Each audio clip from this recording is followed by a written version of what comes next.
I got pregnant at 13 and I'm going to share my story with you guys. Previously, I had a TikTok account with almost 700,000 followers. I used that platform to try to help educate other young girls to not make the same choices that I did. But the account got banned, so now I'm starting new on this account, doing the same thing. When I was 13, I met a guy who was 16. I was in 7th grade and he was a sophomore in high school. When you're a young girl and an older guy is giving you attention, you can fall into that trap really easily because you feel wanted. And when you're that young, you're easily manipulated. I hid the fact that I was dating him from my parents and would see him every weekend at the skating rink. Where I'm from in North Carolina, all the kids used to go to the skating rink every Friday night, and that's where I would see him at. We start dating and it's been a couple months and he convinces me that we need to do it because, if you love someone, you do it, you do the dirty. I fell right into that trap and ended up losing my virginity to him.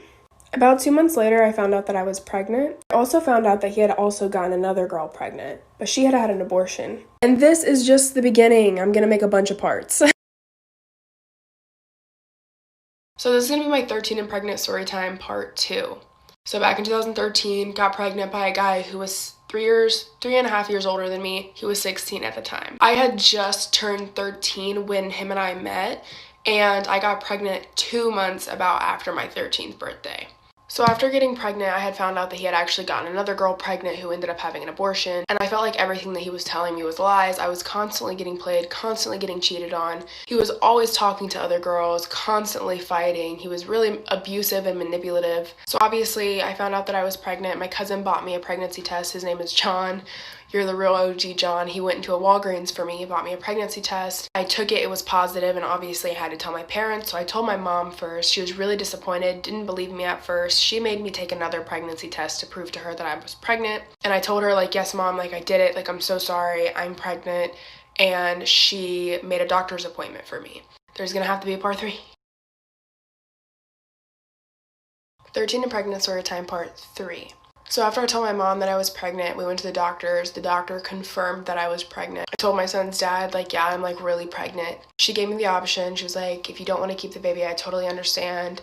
You can have an abortion if you want to. It's your life. It's your choice. I'm just so worried for you. And, I don't want you to be judged by people. I was raised in a really conservative and Christian family. We were involved with the church. I went to a private school for a lot of years. So my mom and dad were, really disappointed. But at this point, my mom was the only one who knew. My mom told me, not to tell my dad, keep it a secret as long as possible. I told her that I wanted to keep the baby, and then I felt like I needed to tell my dad. She begged me not to tell my dad. I think that she was just so worried about, what he was gonna do or what he was gonna say or if he was gonna, go kill my son's dad. And eventually, a week later, I sat down with my dad. I was crying. I was like, I need to talk to you. He was like, what? Did you get caught with drugs? And I was like, no, I'm pregnant. And he was like, no, you're not. Part 4. 13 and pregnant story time part 4. After I told my dad that I was pregnant, he didn't believe me. And I was crying, and my mom was like, yeah, David, that's my dad's name. She's really pregnant. And we all just had a moment of silence, and I was crying, and we all took a family walk around our neighborhood, and none of us really said anything. Then my dad was like, don't tell anybody that you're pregnant. And he also told me that he didn't want me to have an abortion. I told him that I wasn't having an abortion, that I wanted to keep the baby, that I didn't feel like abortion was right. But I am pro-choice. But I wanted to keep the baby, and my parents were 100% supportive of it. My dad and mom recommended that we said that the baby was adopted. So pretty much just hide the pregnancy from everybody, and then I have the baby, and then my parents just pretend like they adopted a baby and it's my sibling. But I was I couldn't get on board with that. I feel like I could never live a life like that. I would feel like my life was a lie at that point, and I don't think I could have just let my parents raise my kid. So I told them no, that it was going to be my kid. Part 5.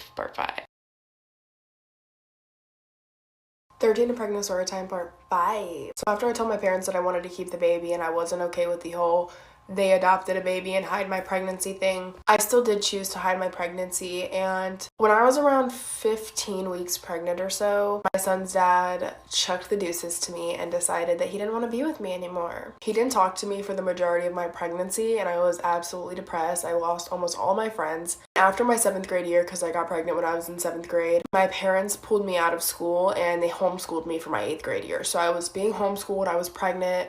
My son's dad wasn't talking to me. He was talking to other girls. He had another girlfriend while I was pregnant. And it was honestly one of the hardest things I've ever been through in my life. I can still feel the hurt that I felt back then. And it took me years to recover from those feelings that I had. I had a pretty healthy pregnancy for the most part and just stayed home most of the time. And I wore hoodies 24/7 to hide my baby belly. Part 6.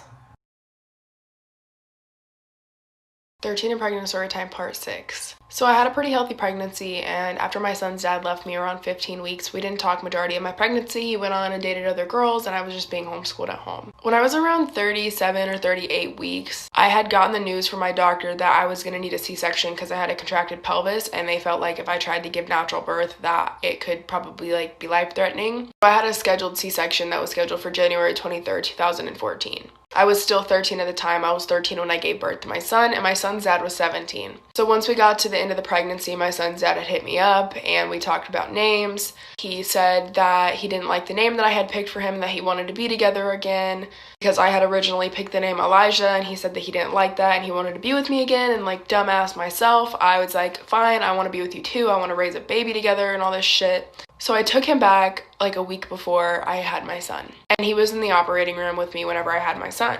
Part 7. 13 and pregnant part 7. So after my son's dad left me at the beginning of my pregnancy, we got back together a week before I had my son. I was 13 when I gave birth and he was 17. And I had a scheduled C-section due to having a contracted pelvis. So I go in for my C-section and only one person can come in with you. And it was my son's dad who went back with me. They gave me an IV in my hand, and I passed out while I was getting the IV. And then they rolled me into the operating room where my son's dad met me in there. I got a spinal tab in my spine, and then they laid me out flat to get ready for the procedure. My son was born around 9:08 in the morning, 7 pounds 9 ounces, completely healthy. They stitched me back up, rolled me to recovery, and my son and I were both healthy, thankfully. My son's dad got to go spend time with him in the nursery while I was in recovery, because back then they kept mom and baby separate after C-sections for an hour to make sure that all of my vitals were good and all that. And while I was in recovery, the strangest, most odd thing fucking happened to me. It had to do with my pastor. Part 8 is coming.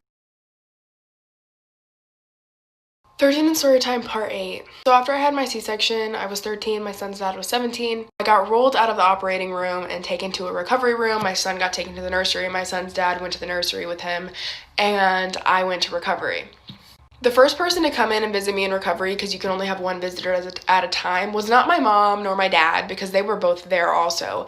It was my youth pastor from church. This freaking guy, he comes in and he's like, hi, I've been praying for you. First of all, I don't even know how he found out that I was when I was giving birth, why he was there, how he even knew I was due on this day. Because literally no one at the church even knew that I was pregnant unless somebody had found out and spread it around the church. So he had came in and was like, are you keeping the baby? How was the delivery and all this stuff? Are you keeping the baby? Really pressing me, asking if I was keeping the damn baby. He didn't talk to my parents about coming. My parents didn't even see him at the hospital, and I feel like he was trying to get me to give the baby up for adoption.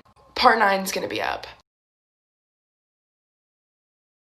13 and pregnant story time part 9. So after I had my son and I was in recovery, and the pastor came and was giving me creepy, I want to adopt your baby vibes, or are you giving your baby up for adoption vibes, I got really upset with him and asked him politely to leave. And I ended up telling my parents that this pastor had came in, who was our youth pastor at our church, and he made me really uncomfortable. My parents were really upset about it because he was the first one to see me after my surgery. The nursing staff shouldn't have let him in. I was still a minor. It was just a really weird situation. After all of that, I got reunited with my son again, and we were in the hospital together for the rest of the time. I stayed in the hospital for around 4 days, and I recovered from my C-section pretty well, except for when I was still in the hospital. The first time I stood up after having my C-section, I ended up passing out and busting my chin open on the ground, and blood went everywhere, and I ended up having to get staples in my chin. So yeah, that was great. Part 10's next. So 13 and pregnant story time part 10, I'm going to try to wrap this up. After my son was born, my son's dad and I were together for about 3 months. Then I found out that he was cheating on me still. He was cheating on me pretty much the whole time we were together. He had ended up dating this girl that he met online, and they were in a long distance relationship. I don't know. She lived states away. And one night I had seen his phone getting phone call after phone call after phone call. I asked him who it was. He said it was a friend from school. But I ended up finding out it was a bitch that he met online that he had been talking to and dating long distance. The fucked up part about that is that they ended up like meeting up after me and him broke up. The weirdest shit, whatever. But my son's dad has been absent in his life pretty much his entire life, and after we broke up, he kind of just stopped being a dad. My son's dad does talk to him now and they FaceTime a lot, but he does live in Texas and we live in Kentucky. So it's always kind of been more of a friend relationship than anything. And it's affected my son a lot growing up. And that wraps up my 13 and pregnant story time. Protect yourself, kids!